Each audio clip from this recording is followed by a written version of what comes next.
coming in hot. Coming in hot with the chats. Super hot.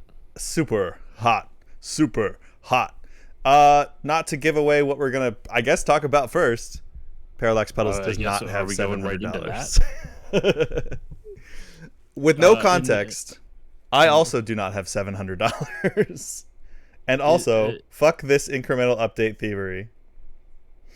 As a wise man once said, fuck them kids. Yeah. The kids being Sony? Yep. Sony. Fuck them kids. Yeah. It is wild to me that they would it makes no sense to me, man. It makes absolutely no sense to me. Yeah. How much that fucking thing, like, for those, I mean, if you're watching this, I'm assuming you're into games.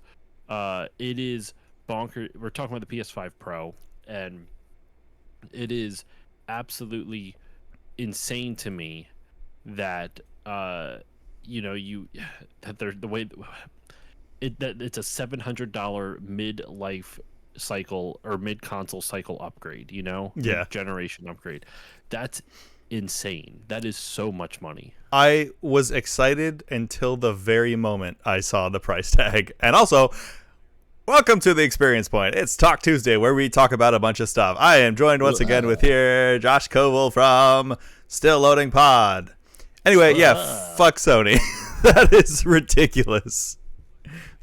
It's bonkers. It's absolutely bonkers. Parallax says, I have a Gen 1 PS5 and more than happy. So, yeah, my thing was, I was all happy. I was excited. I was like, oh, cool. This is going to be like... I've never purchased a Sony console at launch. Or, no, that's not true. I got a PS4 somewhat close to launch. I got mine on launch day, but I'll tell that story later. Nice. I always get like whatever the second version, aside from the PS4, but that's because I had to play MKX. I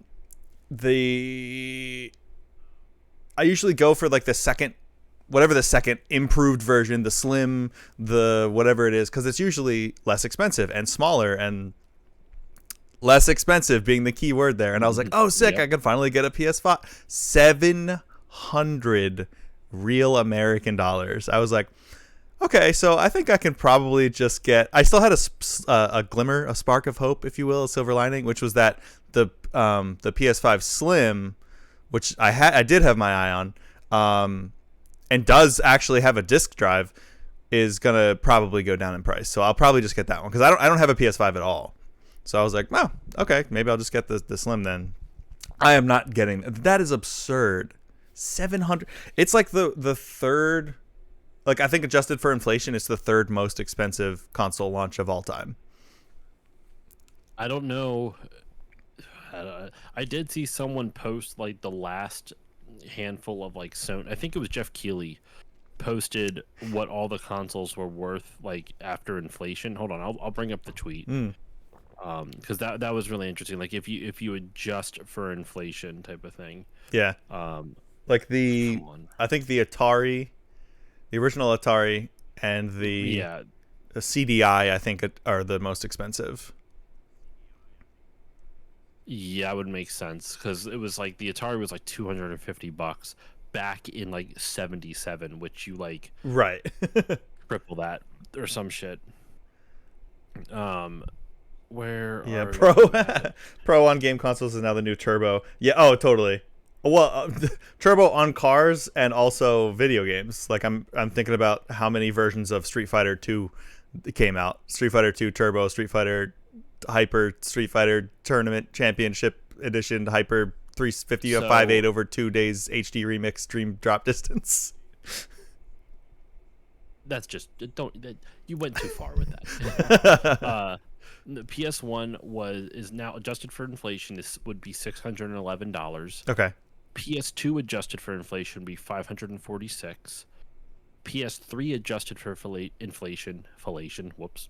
Oh, hey. It would be $778. Jeez. Yeah, that was a bad launch too. You'd think they'd fucking learn. Right. PS4 adjusted for inflation is $538. The PS4 Pro is actually cheaper now. It's $522 adjusted for inflation. Wow. PS5 is 606, so it actually went up by about $100, which is fucking insane to think about. That's how much the dollar has like increased in value, or decreased, I should say, in value.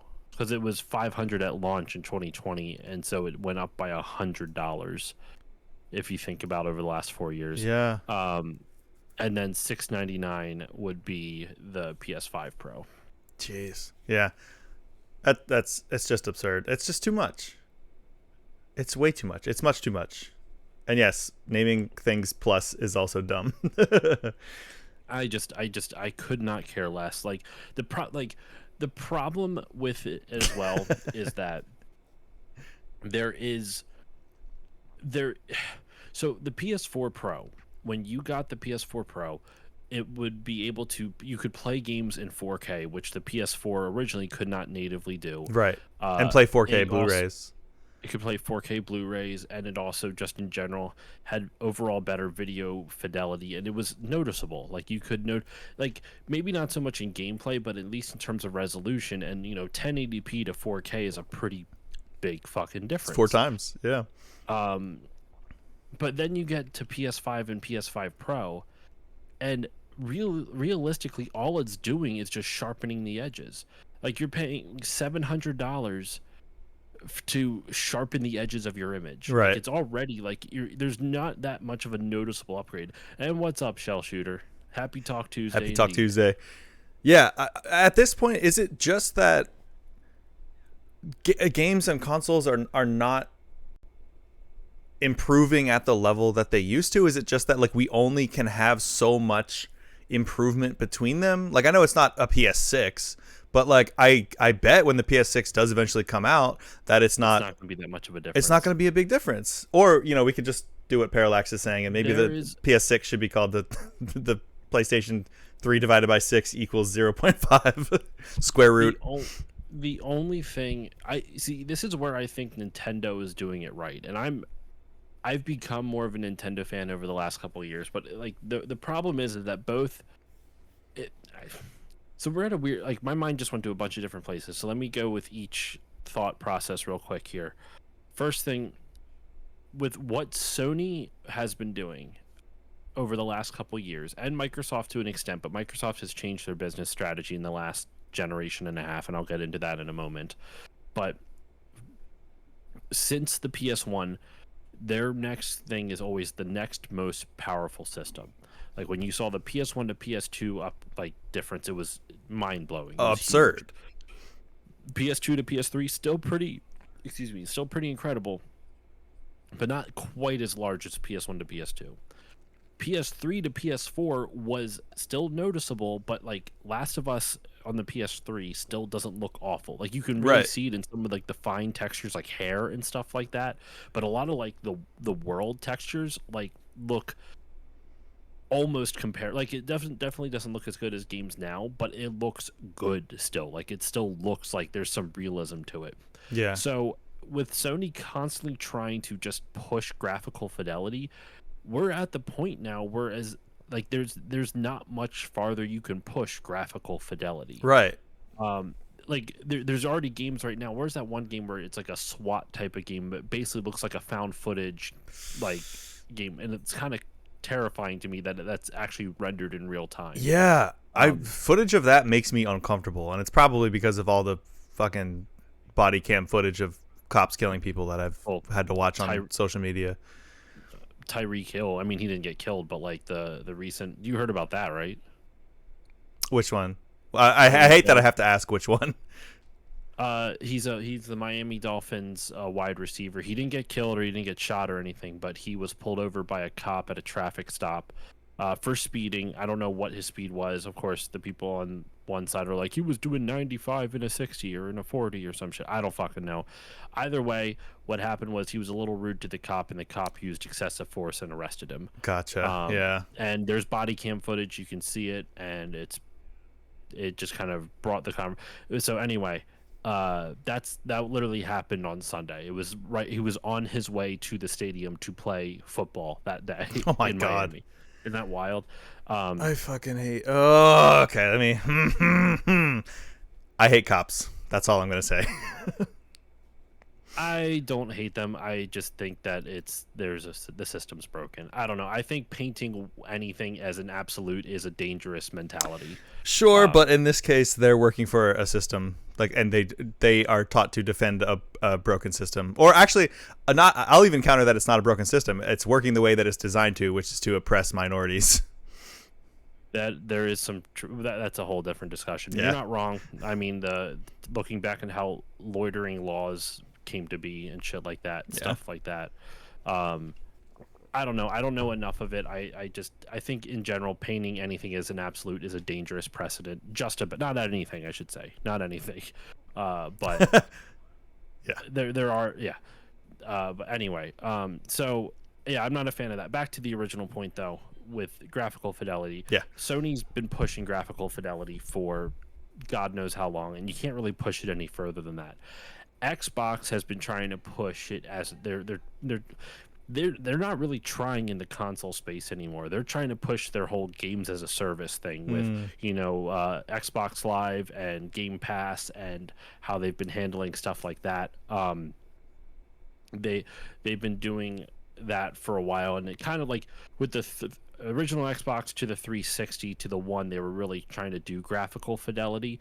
But even then, like the 360 to the One was trying to be an all-in-one system. It was supposed to be your cable box. It was supposed to be, you were supposed to be able to do everything on it all at once, all in one. And that was the whole idea for it. Nintendo, I think, smartly realized, well, we can only push graphical fidelity so far. And we can only push graphical fidelity so far, and so what can we do to sell consoles? Well, let's pivot and try new ways to play games. That's where you get the Wii. That's where you get the Wii U. As much as the Wii U was a failure, that was just bad marketing, more than anything else. But the Wii U did try to reinvent how you play games. You could play 5-person couch co-op, which has never been done before. And has never been done since. It hasn't been done since. When we played that, when that first came out, those stupid like little Nintendo World games with Justin and that crew, that is some of the hardest I've ever laughed in my entire life. It's a really good idea. And then you have the Switch, which Incredible. is even more, so it's just each one of the big three is trying to do their own, is trying to push consoles in a specific way. And the problem with Sony is that Sony is rapidly running out of runway to do anything. Yeah. They're rapidly running, and I love Sony. I loved the PS4. I think is one of the best consoles out, like just period. Like it had so many good games, but it was pretty much the height of corporate abuse of game devs. Like there's no reason that the games as large as that were on the PS4 should have been able to come out with the frequency that they did. Yeah. Then people got burnt out by the PS5, and the pandemic dried up sales afterwards because everyone thought that they could continue to expand. Right. And now we're seeing what happens when you burn out devs. Look at this console generation. There's good games coming out, don't get me wrong, but it feels like the releases, like those big seminal releases, are so few and far between anymore. And if they are big, they're for Nintendo, who values their employees, i.e. Satoru Iwata, rest in peace, before he passed away, cut his own pay due to the failure of the Wii U. Yeah. An exec actually keeping themselves accountable for for the mistakes that they made. What a world. As opposed to just laying people off and be like, this is how we'll keep the company afloat. Or you made the mistake, you can pay the price. And what do you know, Satoru Iwata, by doing that, set up Nintendo for what it is right now. I'm not going to say he did it on like solely it was him, but like he kind of set the precedent, and he was working on the Switch before it came out. Like it's crazy. Anyway, it's just interesting to me to see like all the different ways the big three console manufacturers are trying to operate, and it really shows with the Switch, with Nintendo, it really shows that with Sony, they're kind of running out of real estate for their business model. They're going to have to pivot into what, I don't know, but they're rapidly running out of real estate. Yeah, the whole game industry, I think, needs big changes, and that's the crunch issue, like you mentioned, is just getting out of control. And I mean, how many times are we hearing of devs having to sleep at their desk? I mean, going all the way back to like Halo, like we talked about this when we talked about our the 20th anniversary of the Xbox a while ago, which is probably like 25 now. Or no, it's coming up on it, because if the Dreamcast was 99 and we just hit 25 and the Xbox was 2001, holy crap, we're old. But the crunch and just the corporate greed in general, like the AI stuff, like everything is just like profit for the corporations and the C-suite execs, and Yep. just like crapping on the little guys, or in the voice acting world, like the strikes that are happening now, like SAG-AFTRA like had the movie strikes a couple years ago, and now they're doing that and for the game industry. A couple years ago, it was last year. I thought it was No, like because I remember recording an episode of my buddy's podcast, Nostalgia Marcanum, and we recorded an episode on Muppet Treasure Island, and we had to hold it because of the strike last year. And then also I was going to record an episode on Epic Mickey, but because Disney is part of the companies that were struck, I didn't end up. It was a Patreon poll, and since it was a Disney property and there was voice actors and stuff in it, I didn't end up recording the episode because of the SAG strike, and I have yet to actually make up that episode. oh, nice. Yeah, well, I know it was going on for a while, but I think maybe it was just that it started a couple years ago, because it was going on for a while.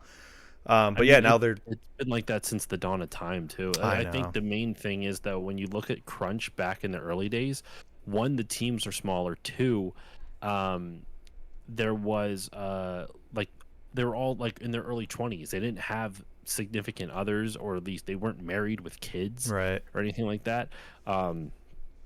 They could afford to do that type of stuff, and on top of that, like budgets were lower, crunch times were still there, but like not nearly as I shouldn't say, I don't know what level of crunch was like back then. For what I can speak to without actually knowing any specifics, is that the teams were smaller and they didn't have to worry as much about overhead and all this other stuff. Now it's like hundreds and hundreds of people on creating games. Like, look at the credits for like any fucking like Rockstar game, or Yeah. anything from Square Enix. There's just massive amounts of people. And Quadruple A. games, yeah, I mean the budgets are so high now. No wonder they have to like crunch. I'm not saying it makes it morally okay, but I understand where they push, why they push crunch. Doesn't mean it's okay. I just understand why you have to make your money back somehow. It's fucking insane. I really hope that more games start to lower their budgets and kind of craft like smaller experiences. Yeah, I mean, we're seeing even if Ubisoft can do it, anybody can do it, because they have even backed off on the Assassin's Creed coming out every year. Like, I can't even imagine making a game of that scale once a year. Like, these normally take. I remember getting excited about hearing about the first Assassin's Creed and it not coming out for another like 2 or 3 years. Like, and even that was like pretty bare bones compared to what they did in later games, and it was just it's absurd. And or like layoffs coming, and it'd be like, oh, so and so Blizzard just laid off 1,500 employees. I don't know, I'm just making that up, but like hundreds of people at a time. And maybe it's just because Blizzard, I just they make me. Oh, I seethe with rage. Bobby Kotick is gone, thank God. Yeah, but they're also now owned by our corporate overlord, Microsoft. So Yeah. yay, consolidation. right. Yeah. Anyway, I think it's safe to say that this is probably not going to sell very well, and I can't afford it. I mean, that's Dude, it took me like 4 years to save up, because I had to take out money for other stuff, but it took me 4 years of Patreon to save up for a PS5. Wow. Now, Yeah. granted, I probably could have done it, I want to say 2 years prior, but life. I had to use the Patreon money for actual life stuff like paying bills and Right. whatnot, which is a bummer. But I know. I have my no, like up here my little digital tip jar, and I had it as a Yeah. goal. $500 for a PS5. Maybe I should just make that $700 for the next PS5. No, You're already over halfway there. I actually at think that it's point. come down in price because the Pro I think is what, 400, The PS4. or the PS5, the Slim is Oh, I 400, don't right? know. If you're going digital only, yeah. Oh, okay, maybe that's what it was. But I want the disc drive. Like, Yeah. I will mean, sit on the top of physical media supremacy until I die or it dies, which is gonna be soon. same. I mean, it'll never go away. It's just going to be now like a collector's niche type of thing. Yeah. Or now, if you want the PS5 Pro and can afford it and want a disc drive, you have to get like this ugly ass attachment to like add to it. Because I don't think. mean, my PS5 has a disc drive that's technically an attachment, but you have to actually, like, if you do that, you want to attach it soon or sooner rather than later, because it requires an internet connection for the first time because it has to link the two. And once it does that, then it's fine. So as long as Sony keeps the authentication servers up, Jeez. good to go. Which. but because everything's online now, it's fucking great. It's Yeah. stupid. It's absurd. Like, just on that note, like how I started playing. I played Halo, the first Halo, with Polisa somewhat recently, and the hoops that we had to jump through to get her, like, make a Microsoft account and then sign in with the Microsoft account, then sign in with the Microsoft account onto the computer that she was on, because we were doing MCC on Steam. Then it had to like download all the updates, and then you have to log into Steam to like how. This is so old man yells at cloud, but like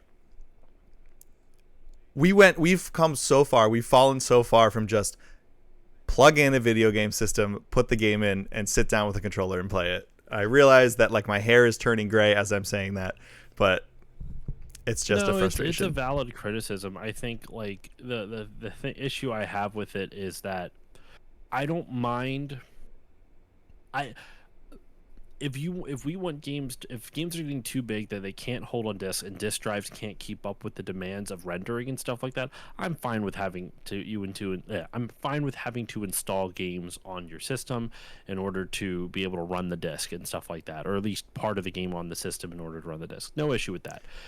Where my issue comes with is that the need for everything to be constantly online to connect to the internet. Yeah. Because they want to be able to monitor every single activity, not for nefarious purposes, just to sell you shit, just so they can sell that data. Semi-nefarious. It's semi-nefarious. Like, I'll be honest, like, selling data for advertisers doesn't bother me so much, so long as it's not like too personal, but it usually is, because America has shitty data privacy laws. Right, and then we find out that there was a leak or something, and then I'm always getting emails that like our cybersecurity was compromised, and your entire social media and every dirty photo you've ever taken on your phone is now in the hands of Yahoo for some reason, or Sony, or Microsoft, or Apple, it's. So I don't know. I hate, that's my biggest beef, is the constantly needing to be online, which is funny because we're so used to that now. But if you think about like a decade ago, more than like 11 years ago, when the Xbox One came out and people found out that you had to be online, it's what sunk the Xbox One. It was that, and you needed a Connect to, and the Connect was always listening to you. Now we fucking have Alexas in our house. I know. Well, or just our phones. Just our phone, yeah. We have a device that is constantly listening to us all the time, and it's bonkers to me. Anyway, we're being a little pessimistic this episode this week. I think we should do a complete 90-degree hairpin turn. I think I know where you're going.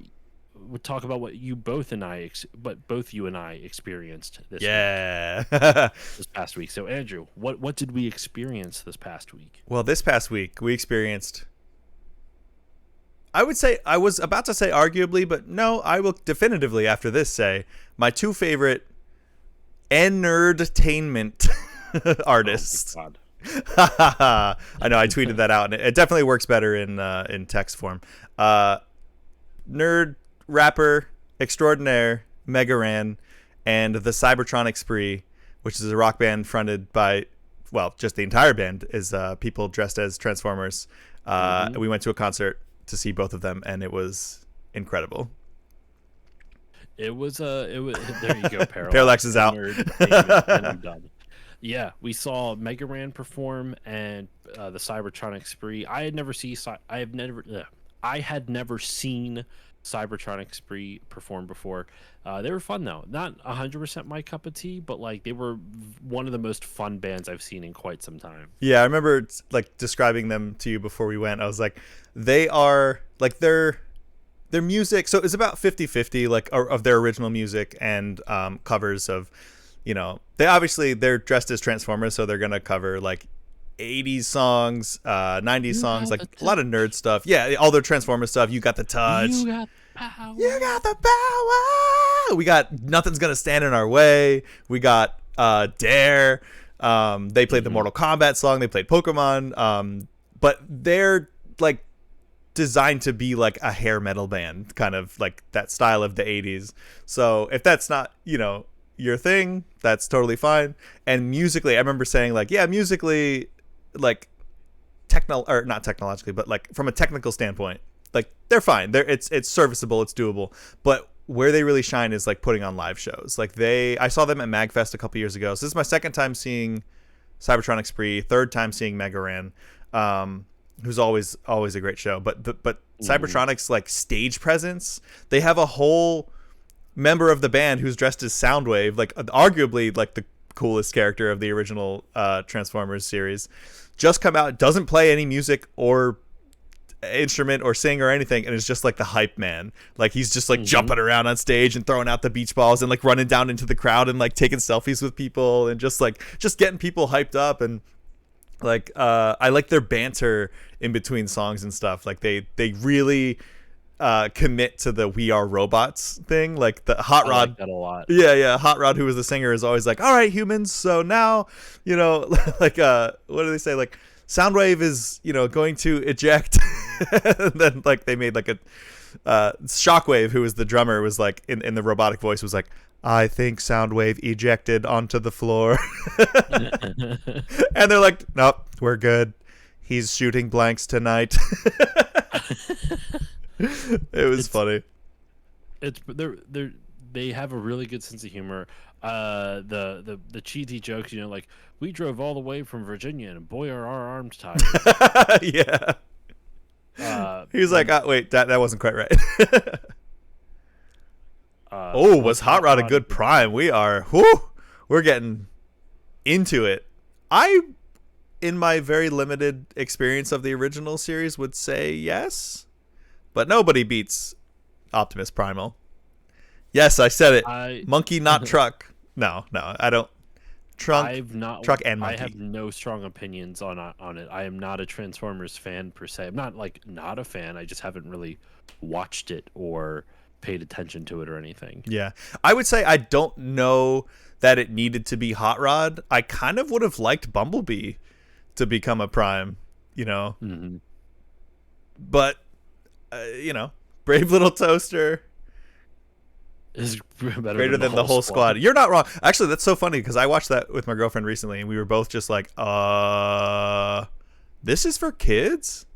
Like, Brave Little Toaster has some fucked up shit, man. The air conditioner committing suicide at the beginning of the movie. Josh is not one with the Allspark. No. Nope. The Matrix. Not in the slightest. But yeah, it was a really fun time. It was local for me, so we went downtown and saw the show. It was pretty small. The first time I saw Cybertronic was in the MagFest main hall, so it was like people everywhere. But it was cool being close enough to be able to like fist bump Hot Rod. It was the wettest, slimiest fist bump of my life because they were just pouring sweat out of their armor. At the end of the show, he was fucking dripping through his like onesie leotard or whatever. Like, you could literally see from his elbow just like sweat, it was almost like a stream of sweat just coming. It was disgusting. Yeah, those things do not like. I have made cosplay armor before. And holy crap, it does not breathe. And that is exactly how it is. It just drips sweat out of there. And it's not pretty. It ain't cute. and that's how it was. It was just like drip, drip, drip, drip, just sweat, just glimmering in the light. And I was like, oh God, I bet. Oh, it's just like a cesspool in there. I wonder if he ever like addresses that and is like, that's just my mech fluid, humans. My mech fluid. Ugh, that almost sounds worse. I know, but it was cool. We talked to Mega Ran for a while. He played a lot of his songs that he made for his son for the children's album. One, I think. What's that? He only played one, I think. It was the Fruit song. The Fruit song. I don't know if I think the name one, the song about people always getting his name wrong was also kind of for his kid because it was like teaching him. Oh yeah. Like that it's not okay for if you have an ethnic sounding name for people to be like, can I just call you something different? Can I don't know how to say that. Can I, call you a nickname or something like that? And he did this cool freestyle thing as he often does. So he's like a nerd rapper and he plays songs that he's rapped over Mega Man tracks, Teenage Mutant Ninja Turtles. He's got a bunch of incredible original stuff, but he's a great freestyler. And both times I've seen him, or all three times I've seen him, he's done a freestyle thing where he come down into the crowd and he does this song about people getting your name wrong and that type of thing and how everybody has different names. And so he had everybody get in a circle and he just went around and the FF7 album was amazing. Black Materia, incredible. I still haven't listened to the remake though. But he went around the circle, said everybody's name, and then did like a bar with their like rhyming their name. And so when he like got to me, it was funny. He was like, what's your name? And I said Andrew, and he's like, Andrew, can I call you Andy? And I was like, nope. And he was like, yeah, now you understand me. And I was like, because I don't go by that. Like it's so different of a name to me that it's like when people say it, I don't turn like I do when someone says Drew, because that's like the tail end of my name, I think. Yeah. But he was just talking about how like, his first name, he's not shy about saying his real name, but it is Raheem. So people all the time are like, I don't know what is can I just call you? It's not that hard. It's not. It's like 6 letters long and it's phonetic, just like my last name is, which is down there. Down. Team. Yeah. That's it. My last name down there, Kinsey. Kinsey. My whole life, teachers and people announcing my name over some kind of speaker system are always like Kingsley. I've gotten McKinsey. Like people just add letters out of nowhere. And I was like, it's not like it's one of those ridiculous like Polish last names that's 17 consonants in a row, like it's absurd. But it was a good time. We talked to him a little bit afterwards, and we're just kind of shooting the shit with him, which was cool. And he's from Philly, so like he's local-ish.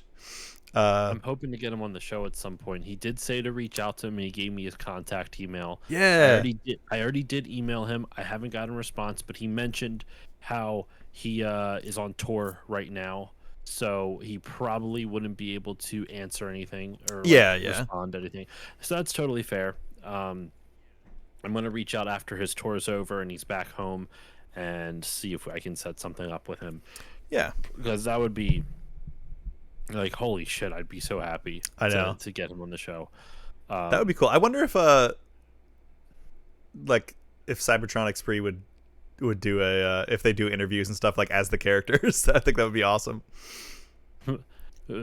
What's the drummer's name again? Shockwave. Just talks with the hello everybody. I would hope so. I would love that. Sounding like an old smoker commercial. So we had Parallax. Since I know you know Transformers, the two singers were Hot Rod and RC. And Hot Rod plays bass. The rhythm guitarist was Quintesson, which is a real deep cut. The drummer is Shockwave. Soundwave is the hype man, and the lead guitarist is fucking Unicron.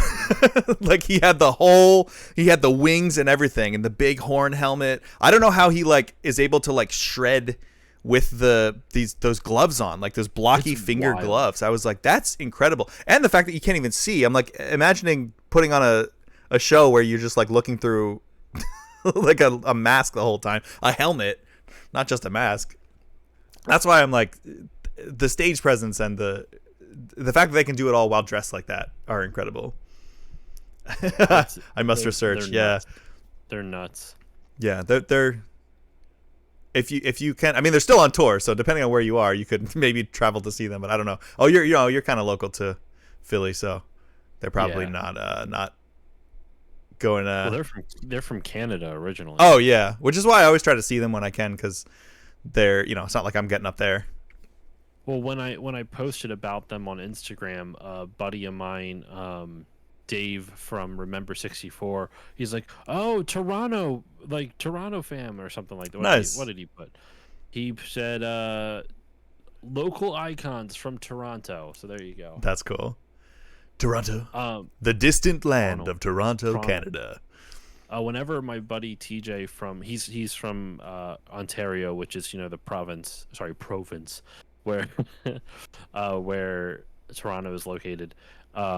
Whenever I guess whenever we do an end of the year retrospective every year together, and every time I have a big grand entrance for him, like my brother from the Great White North who rode down on the back of a moose while downing maple syrup, and just all the dumbest like Canadian stereotypes I can think of that don't exist.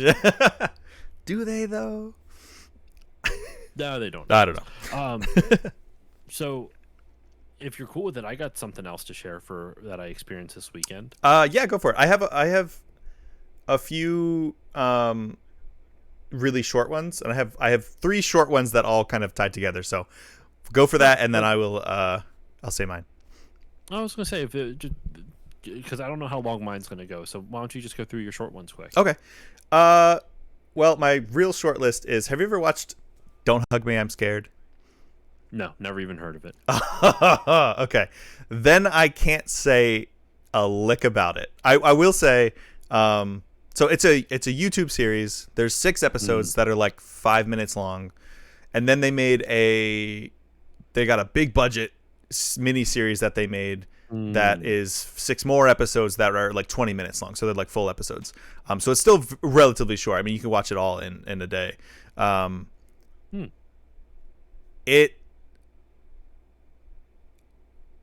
I would watch the first episode. Like take 5 minutes tonight before you go to bed. Maybe not before you go to bed, but not to spoil anything. But I see that it's a horror, like it's a comedy horror type or musical horror.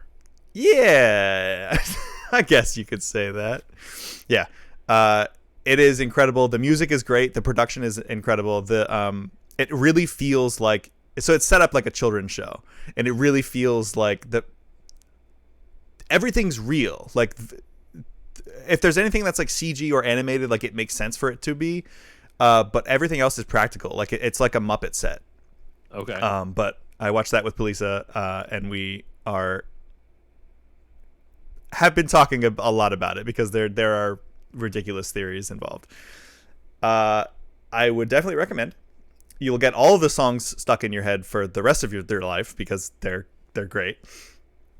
I experienced loss this week because the full episode that we recorded live here on the Experience Point, the video with yourself and Corey from My Life in Gaming, video footage is nowhere to be found, and this is just how these things go sometimes. You blow it. It hurt my heart. I know.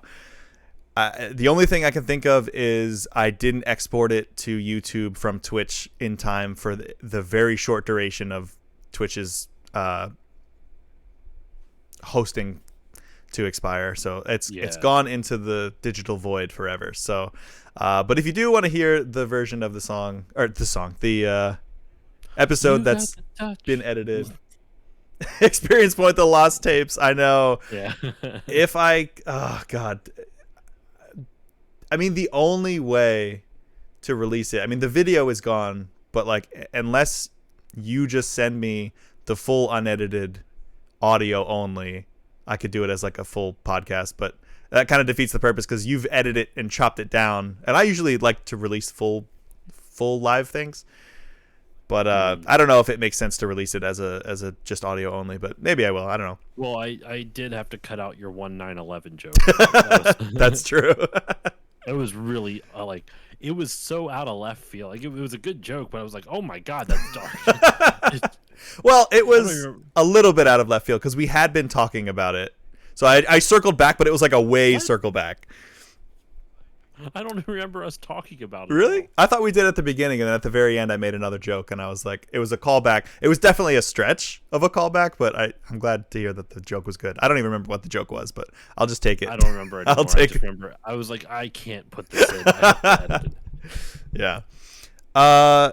So I experienced the loss of the 25th anniversary Dreamcast thing, which then segues into I finished my streams of my top 10 Dreamcast games yesterday. I did Jet Grind Radio, as it's called in the US, aka Jet Set Radio. I got way more frustrated than I thought I would playing that game again after so long. It's a hard fucking game. I forgot about the time limits. Like, Yeah. Future doesn't have that. They cut that out, and that's the best thing they've ever done. Oh. Yeah, Jet Set Radio Future doesn't have the time Really? limits, as far as I can remember. But I own Future. It's on my shelf back there. I could try it out sometime. yeah, look, I appreciate what this game did, like the Dreamcast one. It started cel-shaded video games. It started so many things that I took to like the core of my being, like the rollerblading and the graffiti and the Neo Tokyo and the sick hip hop beats, like funky ass soundtrack. I loved so much of it. Jet Set Radio Future improved on it in almost every way. And so that's the one that I normally play whenever I'm feeling like the itch to play Jet Set Radio, and I'm like, oh, I got funky fresh beats. Then I'll play Future. I won't play the original because it's like a little bit more janky. Like, sure, there's jank in Future, but like it's much more janky, and it's much more difficult not having a right thumbstick to control your camera. But the timer, oh my god, I was like, you have to do so much in so little time, and if you miss one graffiti, and the time runs out and you don't get to it in time, you got to start the whole level over again. And oh my god, I was getting so mad. I felt kind of bad. But you shouldn't feel bad. I was pissed when I was playing it on my Dreamcast. It's a tough game. Yeah. It's got a lot of cool stuff. It's got a lot of style, but there is some major balancing issues. Yeah. I think it was just chalk it up to like it was the first of its kind, so it's gonna be kind of messy and kind of frustrating. But I just don't want it to be. I try to have a positive outlook when I'm playing games and things, and I will experience frustration, but I feel like I was getting to a point where I wasn't enjoyable to watch. I don't know, Parallax, maybe you can you can say otherwise, but I felt like I was just being like, oh my god, this fucking game, like, oh, the second one does this better, and the second one does this better, and then the second one does this better, and I hate this because the second one does this better. And I felt like I was like, I'm not appreciating it for what it was at the time as my number one game on the console to celebrate this 25th anniversary thing. So I don't know. Did Parallax show up after I left? Because all I saw was Drew the Damager. Parallax was there for a bit. Drew was there. You were there. Ani M was there, and you were there, and you were there. Polisa came by for a little bit because she was visiting family, and she was like, I need some kind of escape. And I was like, yeah, anytime. Is she still away right now? No. She's here. She's just recovering from the chaos that is that house. But yeah, we're gonna watch some. I know something that I could say. Or maybe I'll set it up now, and then we'll come back to it next week. But so we're gonna watch one of her comfort movies, which is like one of the Barbie animated movies that's actually animated by Mainframe, who did Reboot and Beast Wars, my favorite show of all time. And apparently, Reboot is having an anniversary today. Yeah, today's the 30th anniversary, and Mainframe. Yeah, here comes Parallax. So when we watched it for the first time, I was like my sister had watched those like when I was growing up, but I didn't pay too much attention to them. That movie's actually really good. Like the Barbie Princess and the Pauper. Like I think your daughter may be a little young, but like if you're looking for just like a fun like romp kind of movie, it's definitely old and dated, but it's got like the Mainframe like staples cast. Like there's a horse who's voiced by Gary Chalk. And then Ian Corlett voices a cat character fittingly enough because he's Cheetor on Beast Wars. And I was like, I know those voices. And so it like just sent me back, and I was like, whoa, okay, hang on. And I realized it was animated by Mainframe. And so after we watch that movie tonight, we're gonna watch the first episode of Reboot because it's the 30th anniversary, and I've said this before when we were talking about these shows. I've never watched it all the way through. Like I would just watch it because it was on before Beast Wars or around the time, and that's really what I wanted to see as a kid. So I would watch it and like Mummy's Alive and like those types of shows, but I remember very little. So it'll be like I'm watching it for the first time. So that'll be cool to do on the 30th anniversary. So I will report back next week if the show is any good. I'm sure it will be because it is still very, very much loved, and I love Mainframe because they made my favorite show of all time, Beast Wars. But yeah. All right. My last quick one. Oh, two quick ones. We watched the Invader Zim movie. Have you watched that? Enter the Florpus? Oh my god. It's really good. I don't know, were you ever into Zim when it was on? I was kind of into Zim. It wasn't my like. I remember Justin liking it a lot. My buddy Justin liking it a lot more than me. That but tracks. I liked it well enough, but it just I don't know. There's certain times. I liked it well enough. I never saw the movie. Okay, so yeah, I had already seen it. It came out in like 2019, maybe 2020, and what I like most about it is it captures the essence of the original, but it's almost like if the original came out today. Like they don't try too hard to do the like haha LOL waffles random like Hot Topic early 2000s humor that like the original one kind of had. It feels like it's got like little bits of like, you know, maybe Rick and Morty or like newer shows, Smiling Friends, like that type of random, but still it still feels very much like Zim, and it's very funny, and it's like an hour long. It's a movie, but it's a long episode. So we watched that, and then I experienced maybe a ghost. I've never, well, except for when I worked at a very haunted Dairy Queen, I've never really had experiences with ghosts. I cannot explain what happened the other night. Mm-hmm. So we have two posters above the bed of Hadestown. It's just like one of our favorite things, and it's from when I saw two different productions of it live, and so they're signed, and it's pretty cool. I'm a really light sleeper. Like Polisa gets up like a million times at night to go to the bathroom, and I wake up every time, and that's why I have trouble explaining what happened. I woke up one morning with one of the posters like off the wall, like it's in a frame, off the wall, and like just propped up next to the bed next to me, like blocking my exit out of the bed. So like they're pretty big. They're like 18 by 24. So they're like, you know, they're not small. And I was like, hun, did you take this off the wall or something? And she was like, no, I thought you moved it or something. And I was like, I definitely would have remembered doing that. So I cannot explain it. I'm like, when I wake up out of sleep, I'm like awake. Like I don't sleepwalk. I don't, you know, because you know, she would wake up too, and she would have remembered it. One of us would have remembered this getting off the wall. You would think this coming off of the wall, and like I was like, maybe it fell, but like no, it would have fallen right on my head.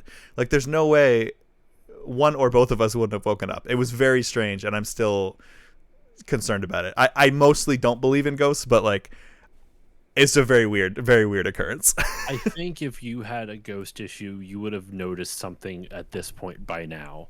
It wouldn't just be like the first time just randomly moving a poster. After how many years have you been in that place? Right, like 6 years.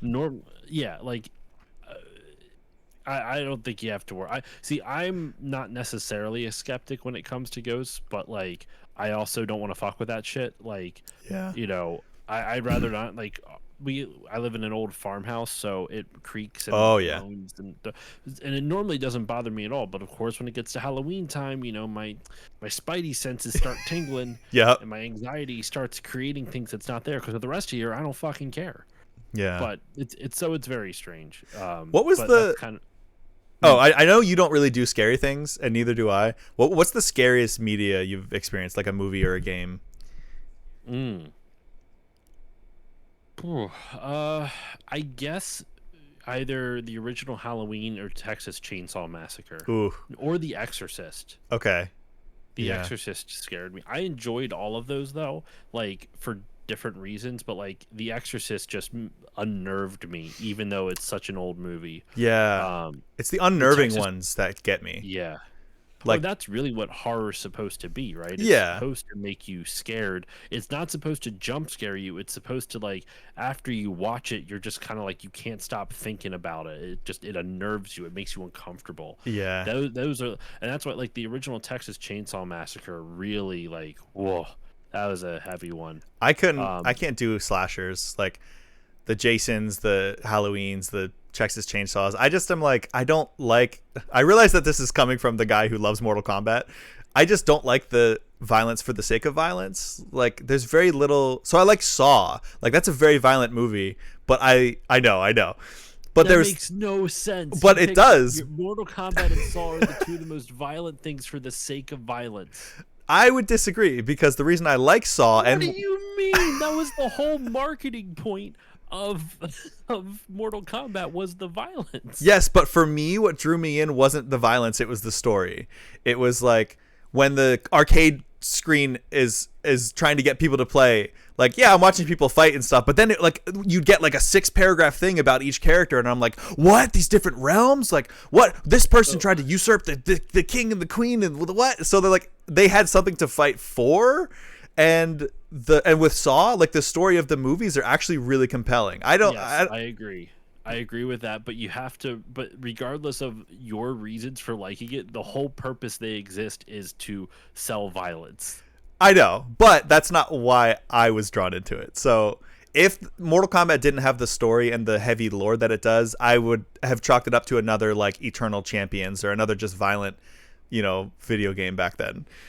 Gotta watch Oculus. I've never seen or heard of that. Neither have I. For me, I would love to do like a deep dive another night when it gets closer to spooky time.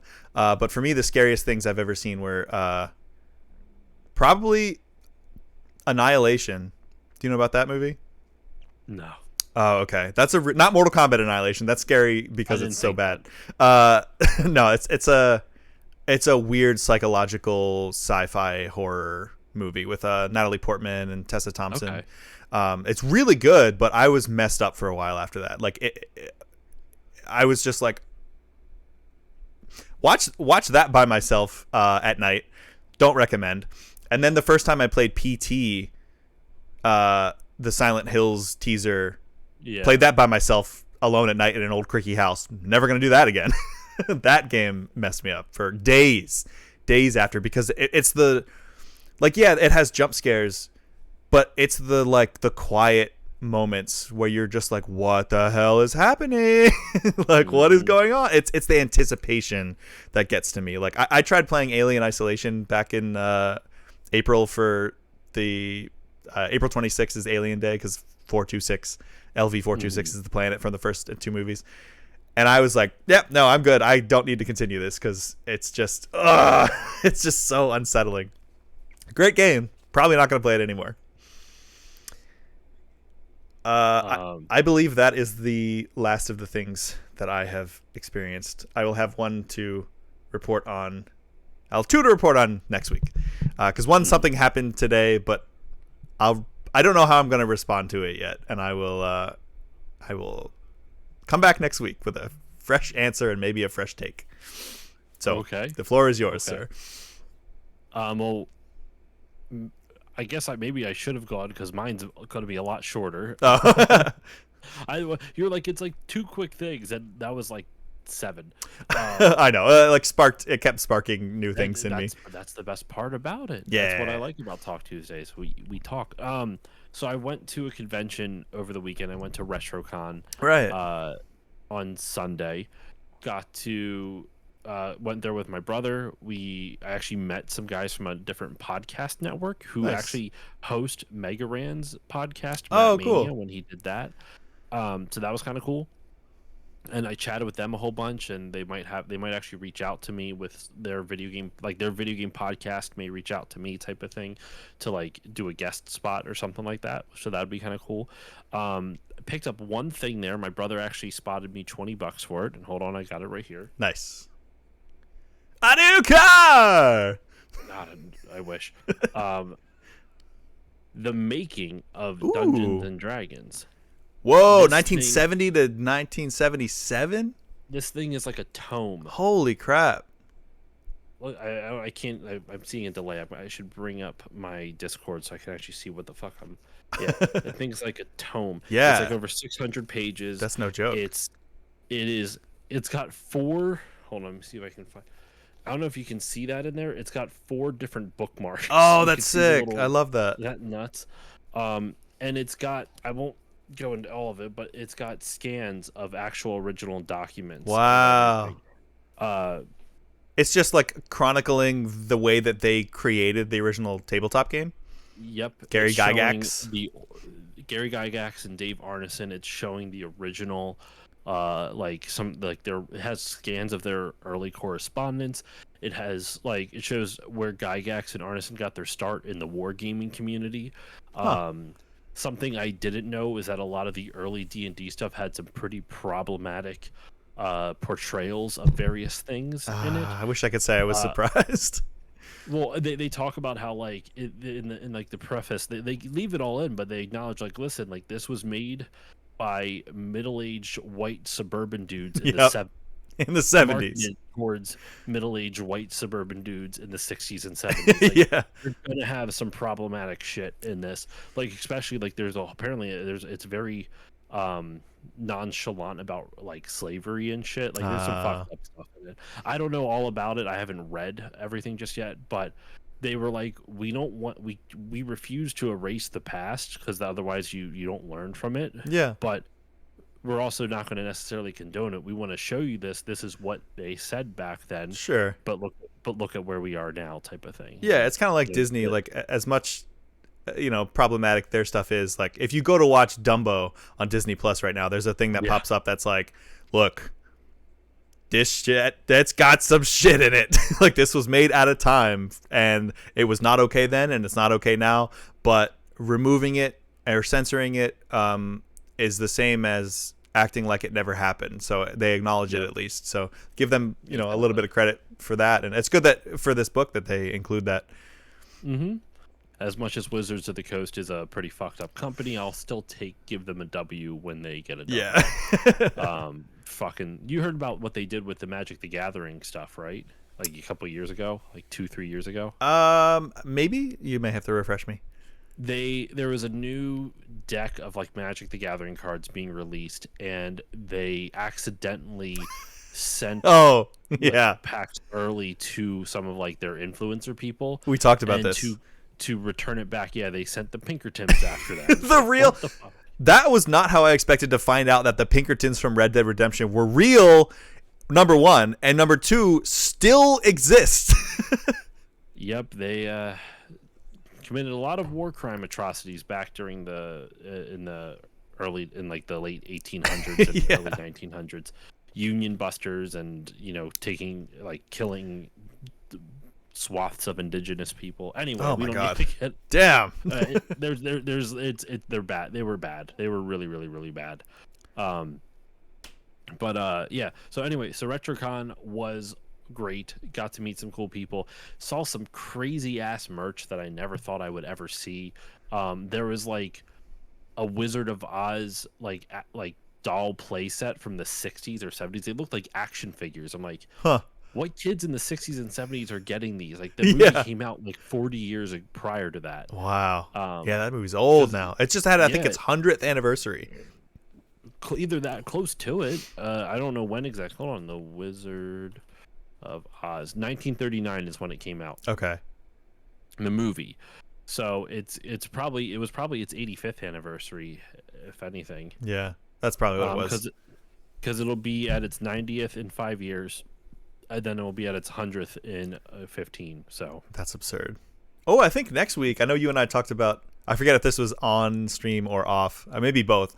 We talked about Blazing Saddles. I think next week is the 50th anniversary screening at my local theater. So I'll be seeing that, and I'll have that to report back on. I really am curious to see what you think. I love that movie. I'm very curious to hear your thoughts on it. Yeah, I can't believe I've still never seen it. It's a really fun movie. Some of the weird stuff though I saw besides toy version of Wizard of Oz, there was, I don't know what it's in relation to. I don't have the picture of it. I didn't save a picture of it. It was a sexy banana. Oh. I mean, like it was a banana with like voluptuous curves, Uh-huh. and it was peeling at the top, and where the peels came down formed its Oh dress, and yeah. it had like bosoms. Say it again slower. Go back to the peel part. And it was this little tiny figure, and I'm like, what the fuck? Who would make this? I sent it to Courtney, and she's like, it's the bananas in pajamas mom. Tell me more of this fruit. Wait, was it official like Chiquita banana? I don't know what it was. Oh, I thought it was like just like officially like Dole sexy bananas official. No, How it was yellow like, was it? Oh yeah, what was the stem like? Ooh, yeah, any you spots? didn't even see the stem. Actually, the stem at the bottom looked kind of like its vagina. Oh, hell yeah. Oh my god, man, it was wild. I don't think. I guess my chat with my wife deleted on Snapchat. So that was. No, she just blocked you after you showed her that. Oh, I don't blame her. Um, How so many there was- freckles? I was just so baffled by that. What else did I see? Hold on, there was actually a booth that had really really old toys. Like I'm talking probably from the 30s Whoa. or like 40s or something like that. Those It was like old dolls with the porcelain faces and stuff. yeah. Hold on, let me see. I don't know how well it's gonna appear on here. Like you can. Oh Jesus. What? So I can't really rotate it Yeah. too much, but you can. Oh yeah, yeah, yeah. Oh, See those what are I all mean? haunted. Oh, it looks haunted. But they were like from a circus. It was supposed to be part of a circus toy. Whoa. Bunch of Godzilla stuff. Also saw an ornament, or no, a collectible ornament for Muppet Treasure Island. Nice. Miss Wow. Piggy and the sea chest. And I found a gin rummy game based off of the old TV show Bonanza. Bonanza. You just said what? a lot of words that I am too young for, which makes me happy to say because So- I've been feeling very old lately. So Bonanza was it ran for like almost 20 years. It was a Whoa. long running show from the 50s through maybe it was like 15 years. It ran for a long time. It ran from 1959 to 1973. Holy crap. Like it and their episodes were long. It has 14 seasons, 431 episodes. Damn, that's like a quarter of One Piece. It is honestly just insane to me. So Wow. they Yeah, was it a yeah. bonanza banana? Well, what's Parallax. funny is Michael Landon was one of the leads in it. Michael Landon went on to be the dad in Little House on the Prairie. So he Whoa. went from one long-running Western show to another long-running Western show, which Bonanza ended in 73. Little House on the Prairie started up in 74 and ran until 83. Holy crap. So he was Like on this- 2 shows in this span of like 20 years. From 59 until 83. That's 24 years, and they're all they were both Western shows. Oh my god, I bet I would lose my mind. That's far too much. He probably like goes home and is like spitting the tobacco into a little can while he plays banjo, and he's like, no. There's a podcast out there called Bonanas for Bonanza, Nice. and it's a rewatch podcast of Bonanza. But here's the catch. It's not a bunch of normies doing a podcast all about like doing a normal rewatch podcast. Uh-huh. It's an improviser named Andy Daly, and he's in character as the character named Dalton Wilcox. I Whoa. think I've shown you his clips of him before. He's the cowboy, like Dalton Wilcox. The character is the cowboy poet laureate of the West, who he's he recites cowboy poetry that he wrote, and what and he also believes that he is plagued by vampires and other monsters, and he will kill anyone he suspects of being a vampire or some other monster. So a Oh, lot of the episodes begin with him being like, I regret to inform you. I can't do a Western accent, but he's like, I regret to inform you, on the way here to recording, I was confronted by Dr. Jekyll and Mr. Hyde, and I had to take him out. And he'll go like, I can't even do it justice how Andy Daly does it, but that's funny. it's his character. Like the character of Dalton Wilcox is fucked up. So like when like there is a line, I shit you not, in the first episode of the show, not of the like the podcast has some interesting origins, so I won't go into all that. That's a little bit too nerdy, but um the podcast origin, like the first episode of Bananas for Bonanza, existed on another podcast feed before they merged it all together. Mm. So it like existed on a couple different podcast feeds until he actually created the podcast that we know now.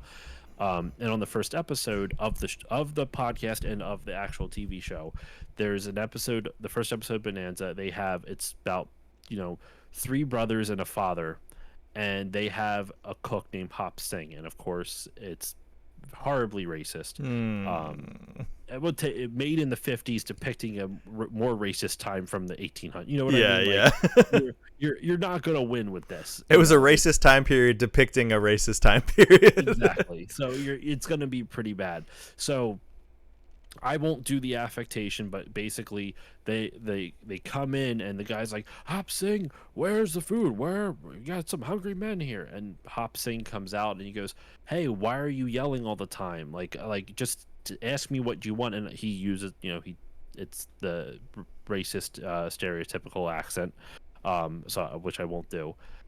But he's like, if you keep yelling at me like that, then I'm just not. I'm going to stop cooking for you. And so his kids, this is the dad yelling at Hop Sing about this, and his kids are like, Paul, you got to stop all. We didn't know what good cooking was until Hop Sing came along. Paul, you got to apologize to him. And so they convince him. And so this is a quote from the show, not me saying this. He goes, Hop Sing, very sorry, very, very sorry. Oh my God. And in character, Dalton Wilcox is like, look at that. Did you see that? He apologized to him in his own language. No. And then the one of the guests was on and was like, oh, I think that's a little offensive. And one of the other improvisers was like, what are you talking about? He apologized to him in his own offensive accent. I don't know what the problem is here. Jeez. Andy Daly's comedy is very irreverent, so he'll say jokes like that. But Yeah. like, the whole point is Dalton Wilcox is this insane caricature of a human who hunts, who kills people he suspects as being vampires, while also having no concept of how racist he actually is. It's a bizarre podcast, but it is one of the funniest things I've ever listened to. I love absurd. that show so much. That's so funny. It's really, Andy Daly is one of my favorite improvisers out there. You know what? Because I'm gonna have to start my stream soon. Yeah. Can I find like a transcript of okay, this is a poem that Andy Daly wrote as Dalton Wilcox. Dalton Wilcox's poem. It's called That Lonesome Cowboy. A cowboy is a lonesome man. There's none more lonesome in the land. He rides atop his only friend, a horse, a companion on whom he can depend. His woman may be miles behind him. Sadness and desperation may find him. But a cowboy who's wise will turn to the earth to lend him solace and even mirth. The earth from which all beauty springs, such bounty forth she always brings. He'll dig a hole with cracked, scorched hands, pour in all the water that hole demands, until the earth is moist, just right. The earth will never put up any kind of a fight. His cries of joy no one will hear. In case I'm not being clear, I'm saying that cowboy is going to fuck a hole in the ground. We all do it. That's what I have found. Any cowboy that knows that lonesome hell can fashion to land Virginia well. If a cowboy seed worked like other seeds, there'd be cowboys growing across the plains like weeds. I've never loved and hated something so much. And he does it all in like a Western cowboy kind of accent type of thing. It is he is one of the funniest improvisers I've ever listened to. That's so funny. I've been on that note. I don't have anything to contribute to Bonanza or this podcast, but I've been seeing a lot of TikTok clips of speaking of rewatch and improv. I guess there's these two British guys that are rewatching the Batman original or animated series. Oh, okay. And so they take like really like they improvise. I guess it's a podcast, but I've been seeing it on TikTok because I don't really listen to podcasts except for Still Loading podcast on the Still Loading Podcast Network. Uh, I made some of that up. The like they take the funny moments, which are hilarious, and they're like ad-libbing and like improving as like Batman and usually Batman and Alfred, and but still like in their British accents. Like it makes sense for Alfred, but like the Batman character is still like, yeah, we gotta get Two-Face.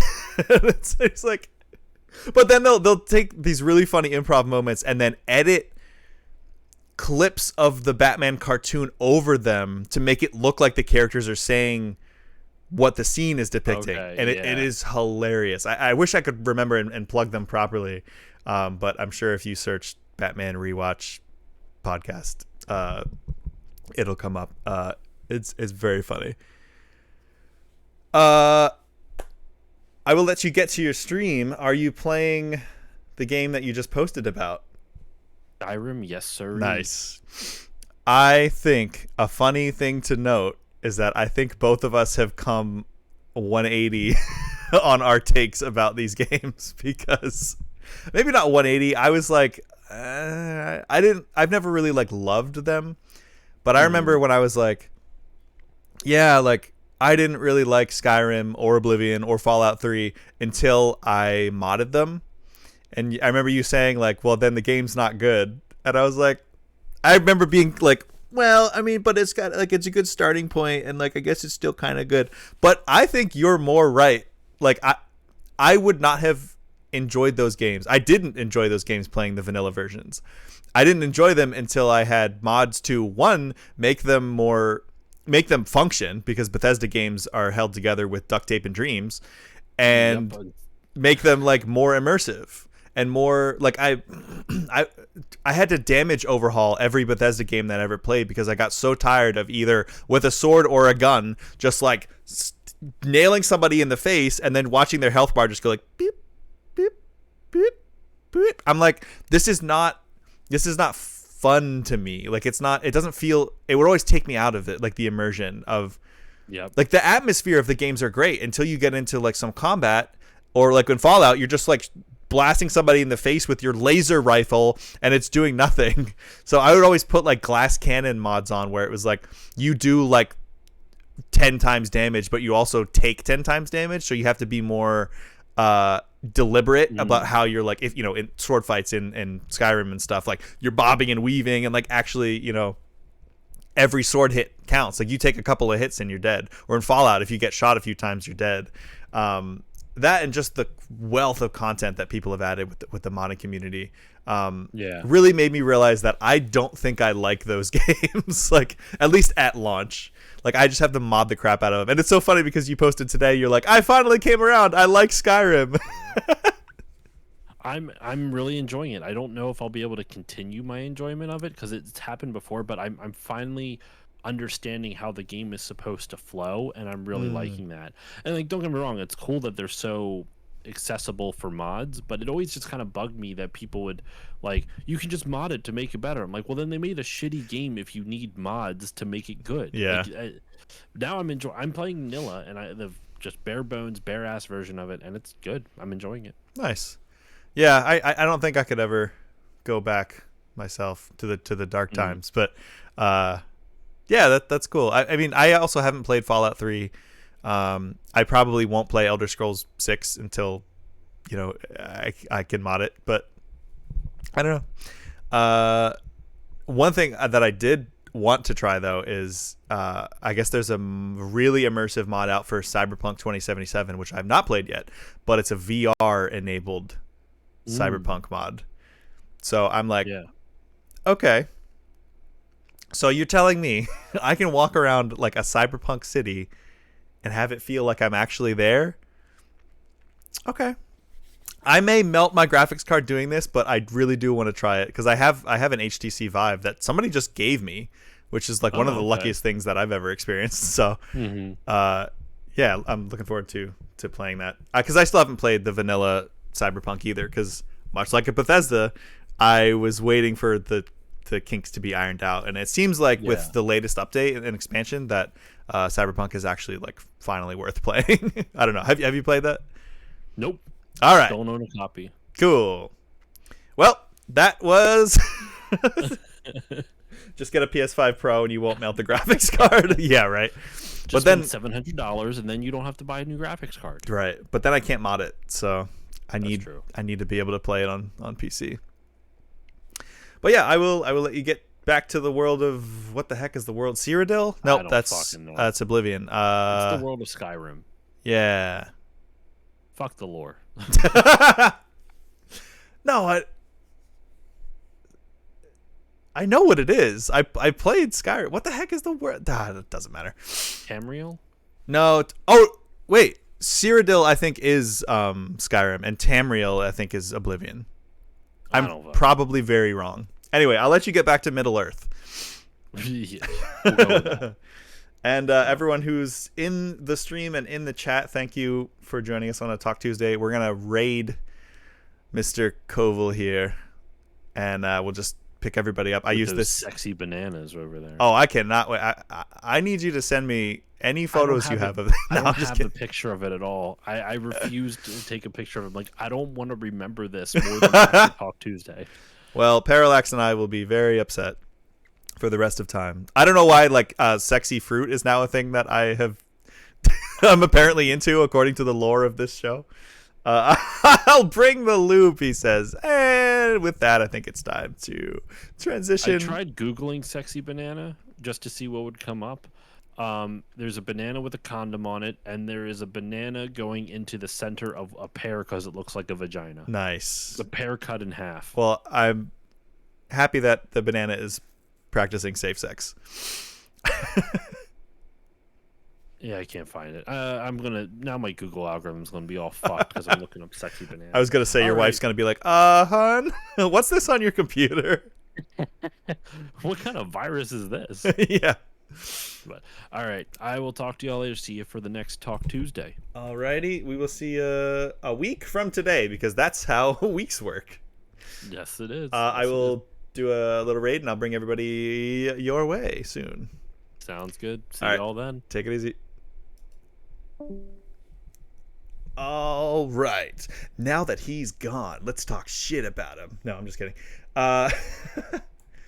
I do have to jump off as well. Oh, here, let me go to my singular. Nope, that's not what I wanted. That's what I wanted. I do have to jump off as well, so I am going to just do a quick little raid for him. He usually doesn't take too long to get his stream set up, so /raid, still loading pod. I love that you can just do that in the chat. I guess I do have to wait for him to get started, though. But thanks everyone who came and chatted and whoops. I hate that Twitch just autoplays. Enjoy the thought of sexy fruit. I absolutely will, Parallax. And we are going to I will be thinking of sexy fruit while I'm watching mainframe CGI animated content tonight. So I will have a full report of the first episode of Reboot and what I thought of it next week on Talk Tuesday. In the meantime, everybody have a good, well, I was going to say week, but I'll see you tomorrow. I'm going to be streaming. I'm not sure what yet tomorrow because tomorrow is Wildcard Wednesday. So just to tell the other people in the chat who may not be frequenters of the channel, this is the Experience Point. We like to talk about experiences, and I experience lots of things, usually in the form of video games. Mondays are main quest Mondays, where I play story-based games. Right now, I just did a whole top 10 Dreamcast thing, but now I'm getting back to Zelda Tears of the Kingdom. Tuesdays is Talk Tuesday. That's today. Wednesdays is Wildcard Wednesdays, where I play just a random game that I want to show or play or whatever. I follow the serotonin wherever I can get it. Or if my girlfriend is here, we do Girlfriends Days, and then we'll play whatever she's playing, which is currently Wind Waker. A lot of Zelda going on right now. And then Fridays are Fighting Game Fridays. I love fighting games, and I want to play them more so that I stop sucking at them. So if you like the sound of that, you can give us a follow here on the Experience Point, and you'll get noticed. You will get noticed, but you'll also get notified when we go live and we're playing all of these fun games / talking about things. So with that, I am going to raid Joshua. I don't know if he's live yet. Oh, what was that sound?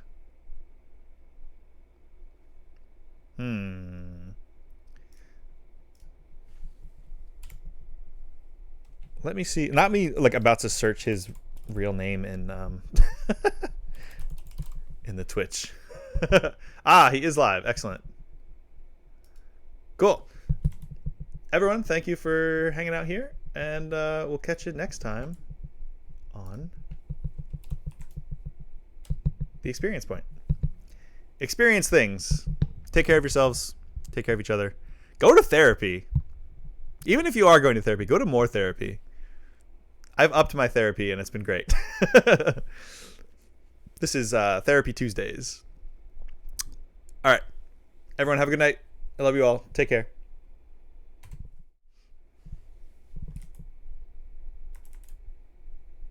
Enjoy. Still loading.